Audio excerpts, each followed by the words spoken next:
voy a contestar la pregunta y luego les voy a hacer como una lista que estaba haciendo ahorita de todos los puntos que me preocupan de la reforma tributaria. Sí, la reforma tributaria dice que para calcular el impuesto sobre el patrimonio van a tomar el valor intrínseco de la acción. Entonces, ¿qué es lo que pasa? El valor intrínseco de la acción es el valor como todos los activos que tiene la empresa, o sea, todo lo que vale una empresa dividido por el número de acciones, como para hacerlo sencillo para todo el mundo. Pero ¿qué es lo que pasa realmente? Y es que muchas de esas acciones se han comprado inclusive 30% por debajo del valor.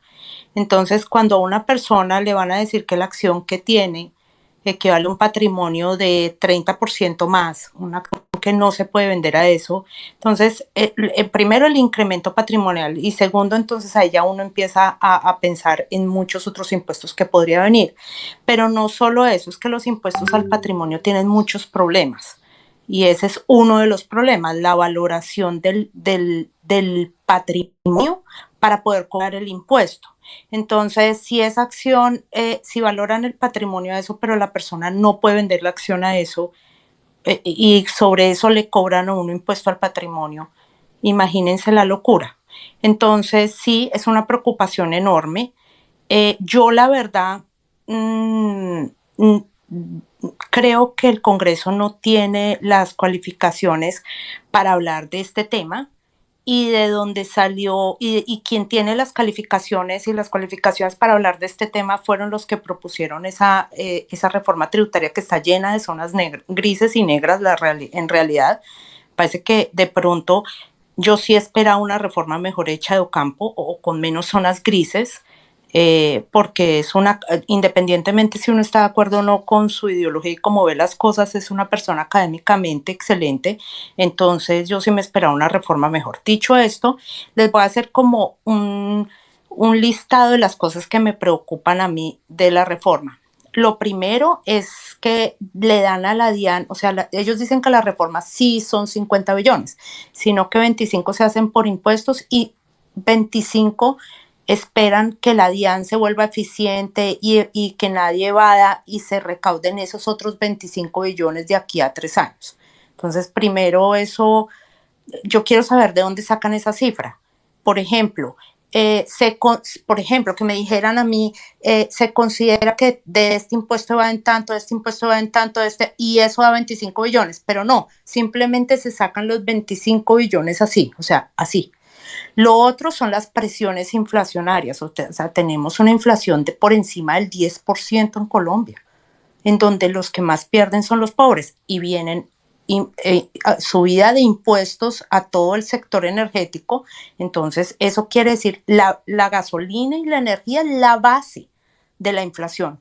Entonces, quiere decir que todo va a subir. ¿Quién pierde más? Una persona que se gana 1.500.000 pesos, una persona que se gana el mínimo o una persona que se gana 20 millones de pesos. Siempre pierden más los pobres. Entonces, el aumento de los impuestos a muchos alimentos de la canasta familiar, así ellos digan que no, eso no lo dicen ellos, eso lo dice el DANE, y sí son parte de la canasta familiar. Algunas exenciones que le van a quitar a las empresas, eso va a ser un estudio después porque ellos hablan de quitar todas esas exenciones y muchas de esas exenciones se van a aumento de precios. Yo no he visto el primer empresario que pague el impuesto de su plata. Eso todo va al precio del bien que venden. Y pues, o sea, mejor dicho, el aumento efectivo en la tasa de tributación que van a tener las empresas sí va a ir al precio. Entonces, eso también va a ser inflacionario. Y esta reforma sí vuelve a estar recargada en las empresas, así ellos digan que no. De hecho, la tasa efectiva de tributación va a subir o sea, lo que va a aumentar en las empresas es del 26 al 28% en solo renta. Entonces, claro que sí está concentrado en las empresas. Lo otro son los efectos sobre el mercado inmobiliario. Me preocupan muchísimo todos los efectos sobre el mercado inmobiliario, sobre el impuesto a la ganancia ocasional. Eso es otra cosa, sin contar que ellos quieren volver, o sea, esa es otra modificación para medir el patrimonio y cobrar el impuesto, y es que ya no va a ser el valor de escritura, sino que van a llevarlo a valor comercial. Entonces, ese es otro plan que tienen, y esa es otra cosa que me preocupa. Eso no está en la reforma tributaria, pero eso sí está dicho que es uno de los planes que tienen para catastro. Lo otro que estaba hablando ahorita Iván es el efecto sobre el ahorro y la inversión. En un foro de Corficolombiana que se dio el día de ayer, el jefe de investigaciones económicas de Corficolombiana sacó una tabla que yo no había visto. A nadie se la había visto, y es como del 2002 al 2010 los colombianos tenían un nivel de ahorro por encima del 20% de sus ingresos. Durante los 8 años del gobierno de Samper y los 2 primeros de Iván Duque, esa tasa de ahorro se ubicó por los lados del 17%. Y después de pandemia, esa tasa está en el 14%, la de ahorro. Recuerden que todo el ahorro o parte del ahorro que uno hace a mediano y largo plazo va a inversión, de una u otra forma. Entonces, hay inversiones que uno abre un CDT y el banco con eso le presta a alguien para casa. O sea, no necesariamente solo el que ahorra, también el que ahorra hace sus propias inversiones, pero otra gente canaliza los ahorros para llevarlos y prestarlos en inversión. Si esas tasas han ido bajando así, piensen que todo el ahorro y la inversión de hoy es el crecimiento económico del mañana, y ha bajado del 22 al 14, y van a castigar a todas las empresas, mayormente a las personas a la clase media y a las personas pobres con los impuestos inflacionarios sobre la comida. Entonces esa tasa de ahorro va a bajar por debajo del 14 y vamos a tener tasas de inversión todavía mucho menores. Eso quiere decir que el ponqué, que es toda la productividad económica, todo el PIB de Colombia se va a reducir proporcionalmente. Entonces ese es otro peligro que yo veo, ese es realmente me preocupa mucho.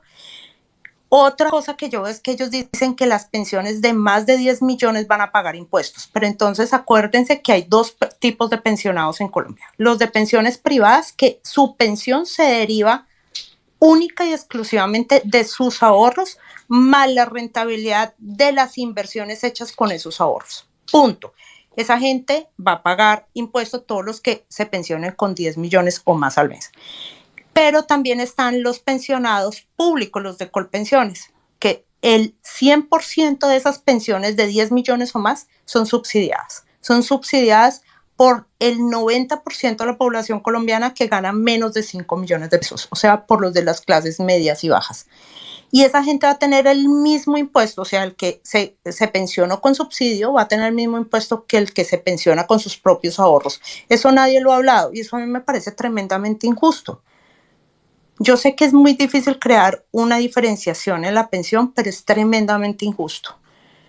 Lo otro es el efecto sobre el mercado accionario de esto que estamos hablando del valor intrínseco más la ganancia ocasional. El mercado accionario en Colombia es insípido, deficiente, pequeño, ilíquido, poco profundo, malo. Entonces las empresas no lo ven como, o sea, tiene que ser una empresa muy grande para ver lo positivo de emitir acciones y financiarse en el mercado accionario, porque es demasiado costoso y es poco líquido. Entonces a las empresas medianas y pequeñas es un costo demasiado alto. Con todos estos impuestos ese mercado va a morir totalmente. Otra pregunta es que me preocupa muchísimo, es que no, por ejemplo, cada párrafo dice esta reforma es para la justicia social, la redistribución de la riqueza, Cada párrafo, en la presentación de Ocampo, cada 5 minutos repetía, esto solo se lo vamos a cobrar a los más ricos, esto es para dar justicia social, y repiten y repiten. En ningún lado de la reforma está en qué se van a gastar los 25 billones que van a recaudar con esa reforma y los 25 a futuros supuestos de la DIAN, o sea, 50, en qué gasto social van a hacer. Nada, no está nada discriminado, absolutamente nada.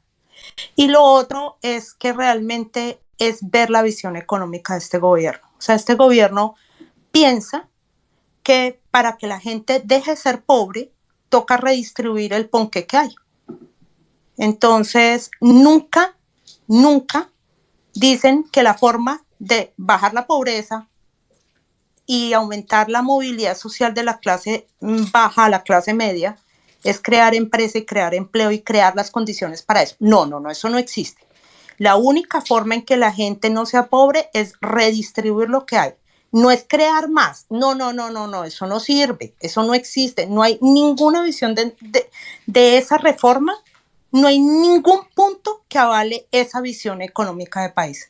Y pues yo sí realmente pienso que el país no se puede amarrar a gastos permanentes con ingresos que en su mayoría van a depender del ciclo económico, porque entonces eso lo que quiere decir es que a mediano y largo plazo vamos a tener un deterioro de las finanzas públicas, porque cuando los ciclos económicos bajen no va a haber el mismo recaudo, pero sí los mismos gastos o más.